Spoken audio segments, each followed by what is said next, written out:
대통령실은 윤 대통령이 후쿠시마 원전 오염수 방류 문제를 언급했다는 일본의 보도가 사실이 아니라면서 후쿠시마산 수산물이 국내로 들어올 일은 결코 없다고 선을 그었습니다. 야당은 퍼주기 외교로 일본의 요구가 늘고 있다며 규탄 대회를 열고 삭발식까지 진행했습니다.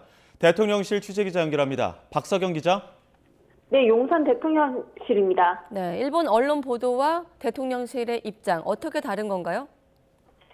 네, 교토통신은 어제 윤 대통령이 지난 17일 도쿄에서 스가 전 총리를 접견하면서 후쿠시마 오염수 해양 방류 관련 이야기를 나눴다고 보도했습니다. 윤 대통령이 후쿠시마 오염 해양 방류는 시간이 걸리더라도 한국 국민의 이해를 구해 나가겠다고 말했다는 건데요.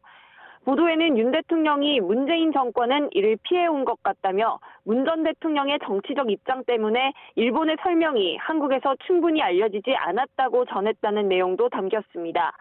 이에 대해 대통령실은 사실과 다른 내용이라고 반박했습니다.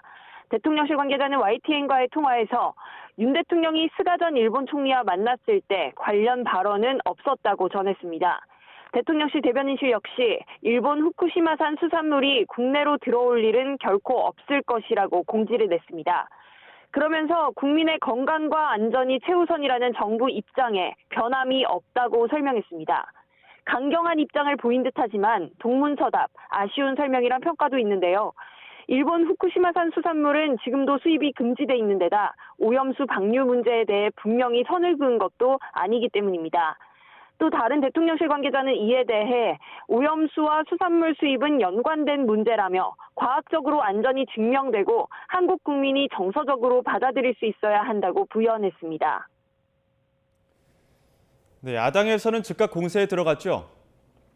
네, 더불어민주당은 오늘 후쿠시마 수산물 수입 규탄 대회를 열어 삭발식까지 진행하며 공세를 이어갔습니다. 민주당 이재명 대표는 윤석열 정권의 퍼주기 외교로 굴욕적인 저자세를 취한 결과 일본의 요구가 점점 더 커지고 있다고 주장했습니다.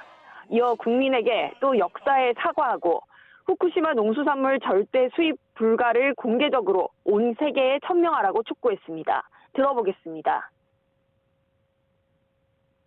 굴욕외교의 진상을 낱낱이 국민에게 알리고 국민에게 그리고 역사에 사과하십시오.